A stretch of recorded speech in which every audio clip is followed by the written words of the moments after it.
You too. What's going on? Just preaching. How y'all doing today? So, I want to rant on dispatchers. Now, I think as a lease operator, right? Or if you're working with a dispatcher, even if you're an owner op and you're working with a dispatcher, or you have your own authority and you employ a dispatcher. This is my thing. I'm going to talk about me for a second. I am leased on to a company where we can book our own freight. Or you can have your dispatcher book your freight for you too. Me, I think 2 minds is better than 1 at times. So I take advice from my dispatcher, just like he take advice from me about certain loads. But at the end, your dispatcher works for you, right? To get you the most profitable money, okay? Not the most gross. How much you gonna profit off of it, right? And my dispatcher and I, we act as a team. And part of a team is, okay, I look for loads, he looks for loads. We both look for loads, right?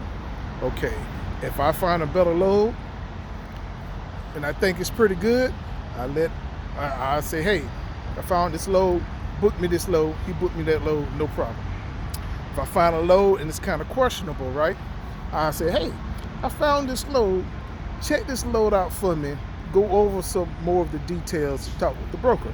Because sometimes I can't do that because I'm still working, I'm still driving, I'm stuck in traffic. So I don't have time to be, back and forth with brokers, asking them all these particular questions. If I can get the load and it's, certain places where you're going, things you already know. I done been there plenty of times. It's a lot of stuff I know. I use some of the same brokers all the time. Sometimes when I'm on the load board, it's a broker that I'm unfamiliar with. So I'll pass it on to my dispatcher. Hey, check out this load for me. He'll check out this load. But then he'll come back and be like, hey, I checked out this load. Here's the details of the load. But I found another load. This load, it picks up here. It's going here. It's less miles. Blase. He give me the details. I'm like, hey, you know what? Cool. I'll take that load that you found. And we go on, right? That's how the relationship is supposed to be. But every now and then you'll get your dispatcher that be like, hey, I found this load and it's going over here. Like for instance, my dispatcher, I found the load, right, and it takes me to Florida. I don't mind going to Florida because I stay in Florida, especially when the load takes me right by my house. Okay. So for me, it's not a biggie. Everybody can't say that, but imagine if this is where you stay at, whatever, whatnot, right? It's the same scenario. Only difference is I have certain brokers that I use coming out of Florida where I get a pretty decent rate. And my pretty decent rate coming out of Florida, it's about like $1.55 to $1.65, depending on if I'm picking up in Tampa or if I'm picking up in Jacksonville, or sometimes I go to Plant City or Lakeland, right?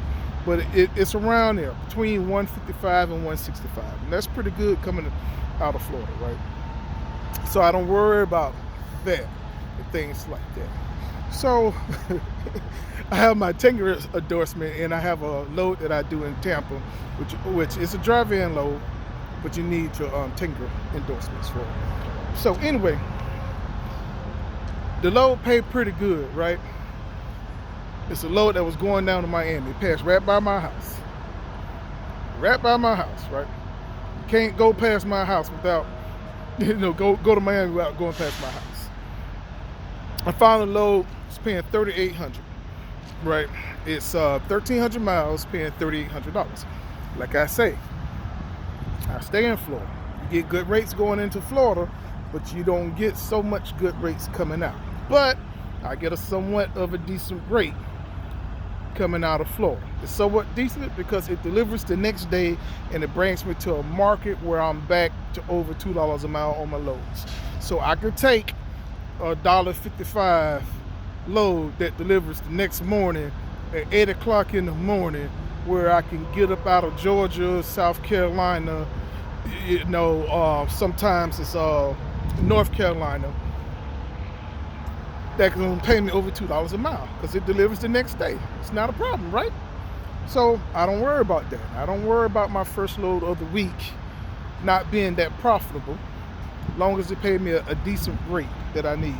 Plus, I have so much money coming into Florida, I'm able to fill up before I get to Florida, where I don't even got to use any fuel or pay for any more fuel coming back out of Florida. So that first trip out of Florida, I don't do my fuel off that first trip because I have plenty of fuel coming out that first trip. Okay, it's a plan. I've been doing this for a while, so I have the method to my madness. But this is when it gets me, when the broker be like, well, do you really need to go to Florida? I'm like, no, I don't have to be back to Florida until October the 11th. I go to the doctor appointment. He gonna tell me about my CAT scan for my neck and stuff. So he like, well, we don't have to go to Florida, why bother? I said, well, because it's a good playing load. I said, I'll tell you what, I'll wait on it. If you find me a better load that's gonna pay more than that, not necessarily more, but pay more than that per mile than that, I'll take it. No problem. That was 10 o'clock this morning. It's Thursday morning. Okay. 5 o'clock, he leaving for the day. Say, all right. So I'm still looking. I'm still gonna try to find you one. I'm like, all right, it's okay, because I gave him a day. He got the 10 o'clock tomorrow, Friday morning, before I book that load now. The load still is on the load board. It actually went up in price, so it may not be on the load board tomorrow, but there's 3 other loads that pay around about the same thing. So I'm not too much worried about losing that load, because it's 3 other loads that's going to that pay the same thing. There's other loads going there that pay probably about $3,400-$3,500, around about the same mile. So again, I'm not worried about it. Still pretty decent paying loads. But I do that with him every once in a while because he get the big head. Like, he gonna tell me, well, it's this load going out there to Washington that's paying $42. I said, what's the rate per mile? He go, well, it's like $1.92. I said, so why would I want to go out to Washington for $1.92 a mile? Well, you gonna gross more. I said, well, it don't make no difference if I'm going to gross more when I get out there to Washington and that fuel in that area, and the fuel is $5.82 a gallon. Yeah, but you'll gross more. No. I won't gross more. Y'all will gross more. But y'all expenses are not my expenses. We don't get no fuel discounts using their cards and stuff. I have my own fuel cards that I get fuel discounts on. But that's besides the point. Besides the point is, when you paying $5.82 a gallon for fuel going out there, and then loads are out there are not paying that much going out there as well, and they're very scarce trying to find loads out there, why does it matter how much I'm going to gross this week when I'm going to spend more money in fuel? So I'm going to net less money on that load compared to what I'm going to net going out to Florida and even coming back. Because this is my thing, right? If you're going to go to, or let me speak for me, if I'm going to go to another state where coming out that state, the load's going to be paying about $1.50 to $1.65, $1.70, $1.75, and the fuel is going to be a lot more, I might as well go to Florida, right? Because I'm going to net more on the load. And he just said, but you're not going to gross as much. I'm not worried about gross as much because the fuel is going to take up all that gross. I'm not finna take a load that my net on that particular load is not going to be as much. Okay, because let me enlighten y'all on something. Right, by the time I pay all of my non-controllable expenses, right? That's the truck payment, truck insurances, license permits, all that other kind of good stuff. By the time I pay all of that, and I do all my fuel, like Thursday, right? I've fueled up. I'm full on Thursday. All right. Right now, if I was not to run a load whatsoever, right now, my profit would be about $300. So the weekend load that I get, that load is the load that I make the majority of all of my money on. Right? I'm filled up. All right. The load picks up 18 miles away from where I'm at. So I have enough fuel to get me all the way to that load right now. So I'll get that load for $3,800. As of right now, my projected profit for the week would be about $4,400. That is if I don't get any fuel. But I have to fuel up, enter into Georgia, right? Because I don't want to pay $4.82 coming out of Florida for fuel, because I'll be on E, so I will have to get fuel. So it's easier for me to fuel up about $500, $600 in Georgia before I go inside of Florida, so I have enough fuel to get me back to Georgia, so I don't have that to worry about. So that 41 will go down to about 35, depending on how much y'all fuel up. If I'm going to take some extra days off, I'm not going to have a full week, I might spend a little bit more, and that would eat up on that particular profits. So normally that's what I do. So even though I'll be at about 41 for the week, if I get this load at 38, by the time I put fuel in, I'm only going to be at about 3,400. Would be my net profit for the week. If I take that other load, my net profit for the other load is going to put me at about 2,800. So why would I take that load when I'm going to net a lot less than the load going inside of Florida? That doesn't make any sense. So now when I speak numbers to him, again, he shuts up and he agrees with me, because what happens as well is they have other drivers that don't know their numbers, don't know how to operate, and they just take any load that sounds good to them because they just looking at the gross. They're not going to look at their projected net that they're going to make off of all that particular money. Okay, just because you gross a lot, it's not how much money you make, it's how much money it's going to keep. And that's one thing you have to understand inside this business. All right, it's not how much you gross, it's how much you net. How much you going to keep off the amount that you.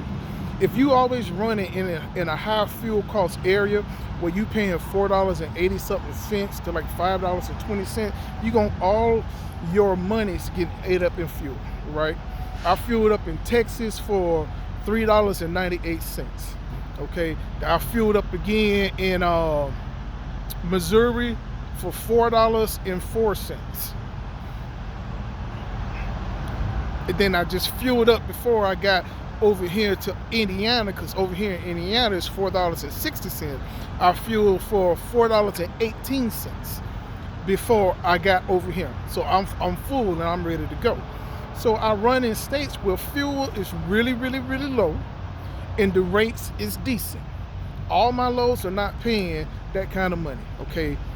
They're not paying that kind of money, but I am making over $2.07 a mile. I average about $2.18, somewhere around that, between $2.15 to $2.20 a mile. I average per week. All right, but I run in the particular areas where there's low fuel and good rates on loads. But my dispatcher, he messed with he got like 12 drivers on his board, and only 2 of the 12 we book our own loads. The other ones he does all the booking. And it's a lot of people who don't know their numbers, and they just happy about a good they just look at the big number on how much the money is paying them, but they're not looking at, well, how much that is per mile. Are you going up mountains? How heavy is the load that you're going up the mountains at that? What are the fuel along your route, and how much is it going up? How much you're going to be paying for fuel? So if you heavy, you're going up mountains, you're going to burn a lot more fuel. So you have to do a lot in this business to maintain. You have to change your criteria, where you like to run, where you don't like to run. You have to change constantly. You have to change your operating costs constantly change because your fuel constantly change. You don't run this operating cost is not always the same all week. No, because your fuel changed to operate the truck. It changes. Okay, I have to slow down. I have to slow down to 65 sometimes because it depends. If I then got over $4.40, I have to slow down to 65 miles and under. So I use and burn less fuel. So I'm not fueling as much as fuel. So you have to make adjustments inside this business to make money. All lease purchases is not bad. The people who are leasing, doing the lease purchase and that know their numbers, don't know how to run efficiently and make efficient decisions, that what caused them to fail. And that's from start to finish. You can't sign every lease purchase. Every lease purchase is not a good lease purchase. Okay? It's not. Every lease purchase is not a good lease purchase. I don't like nobody in control of how much money I make. That's why I want to be able to negotiate my own rates and book my own loads. I'm in charge of my own fate. All right? So, like I said, every lease purchase is not bad. They're not. You have to read this lease purchase. It's not bad. I chose to get a full maintenance lease truck. It's what I chose to do. That's what I chose. A full maintenance lease truck. $1,300 a week. I don't have to worry about that at all. And as long as I take the truck back to their shop, they pay for tires. I don't pay for tires. Now, if I have a blowout or something like that on the road, then I have to pay for the tires. But if I can make it back to their shop, they change the tires for free. So I'm getting 4 tires put on my trailer because I'm look at my equipment all the time. I look at it, man. I look at it all the time. Hey, my tire's going bald on one particular area. Hey, something must be wrong with the shocks, so the airbags are not inflating up all the way. What's going on with this trailer? I don't pay for no trailer maintenance, no trailer tires, unless the tires blow on the road. So you got to be in control of everything that you do, so that way you can minimize how much money that you are spending in certain things. To me, a full maintenance lease was in my best interest because I'd rather pay $1,300 a week on my truck and know that, sorry with this light, and know that I don't have to worry about no maintenance on my truck whatsoever. I don't care how much it costs. I don't have that to worry about. That's not my cost. I don't got that to worry about. Full maintenance. Everybody can't do that because everybody don't know how to book their own loads. Everybody don't know how to negotiate rates. Everybody don't know how to run their truck. So that's not good for everybody. It's not. It's not good for everybody. Everybody can't do that. Because when you don't know what you are doing, you're just gonna mess up. And you're gonna cry and complain that you ain't making no money. And most people train the thought is let me get a truck with the cheapest payment per week. So that way I'm not paying that much. Yeah, but you have one breakdown that costs you $4,000 in a 2-month period of time, you already done paid more than that anyway, right? So that's what I mean. And then if you're not making money, you're not saving money that good, how you gonna have money to pay what? Now you borrowing money from the company, right? To help cover your costs. Now you getting in a hole. It happens. You got to do what you have to do sometimes. But if you start off with a good decision, you can end with a good decision. Like I said, that's not for everybody. Somebody here $1,300 a week, they be like, woo, $1,300 a week, woo. I have made that $1,300. Actually, I have made all my deductions. It's $1,536 a week. That's all my deduction. All my fixed costs is $1,536 $15.36 a week. I have made over $1,500 by Wednesday. Already made over that. By Wednesday, I'm already over $2,000 for the week. Now remember, I said I already done spent about $600 before I even got to where I was going, right? So by me filling up again, I'm already in the positive by Wednesday.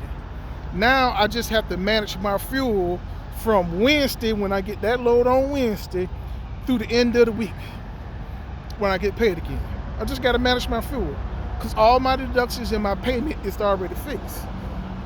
Everybody can't say that. So for me, $15.36 is nothing because I already made that on Monday and Tuesday, plus my fuel.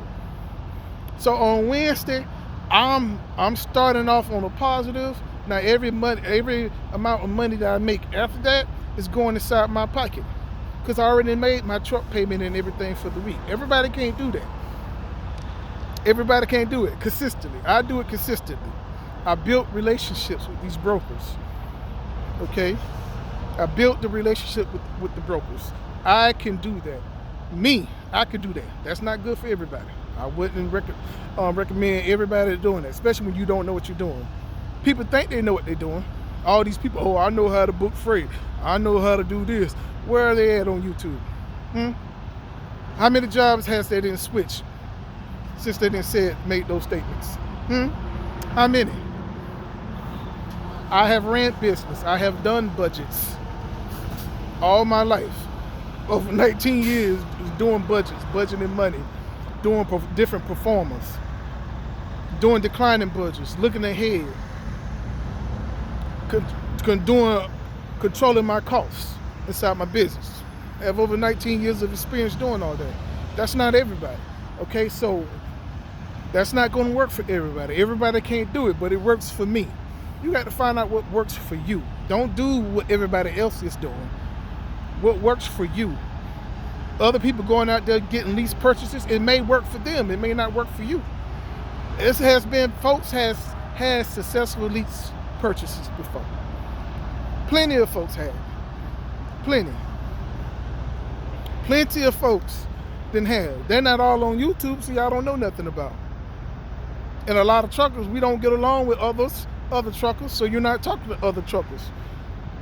You're not being sociable to other truckers and asking them questions and listening to what things that they have to say. Y'all don't want to listen to people who actually is doing this and knowing what they're doing and learning for them, because what they teaching you is not entertaining for you. So you don't want to do this. You want to see the entertaining people. They're not teaching you nothing, how to survive out here, how you book loads, your different running areas, how you run, knowing what's going on in the market, knowing what states got the freight coming in at different times of the year. Y'all don't want that's boring. Y'all don't want that. Y'all want the entertaining truckers. You want the drama truckers. You want that. Don't get me wrong. I look at them. I listen to them. I enjoy their channel. I subscribe to them, and it's great entertainment. But I use it just for that entertainment. That's exactly what I use it for, entertainment. Then I look at the other folks who actually was teaching you things, and I'm taking notes from all that particular stuff. All right, this is a cold world, so when you're out here doing things, you have to know what you are doing. When you're messing with dispatchers, okay, you have to know your numbers so you can tell them, no, that's not going to work. I'm looking for this. Like I told my dispatch, okay, if you going to find me something better than that, I'm all ears. You got one day. So by 10 o'clock tomorrow, if you ain't find nothing, we going to go with the load there. I'm going to give you an opportunity, but you're going to have to show me that you can find me something better than that. Because I know my numbers. I came out on, Tuesday this week, right? So because I came out on Tuesday or not on Monday, I missed a day. So I'm looking for something that I'm going to yield and net the most. It's going to start me off low in Florida on Monday, but I'm going to yield and net more money this week by doing that. I live for every single week, because in this lease game, I get paid by the week. So every week for me is brand new. I can't worry about next week. Well, you'll be in a better area next week. I'm not worried about next week right now. I'm worried about this week. Excuse me. I'm worried about this week and how much I'm going to get paid this week. How much I'm going to net this week. We'll deal with next week when next week get here. But next week I can start off on a Monday, and I'm good. I can book my load from Tampa, the little tanker load that I have. It pays me nice, real good. And I start on my week regular. Yes, even when I go home every single week, I'm averaging 7,400, and that's with me going home every single week.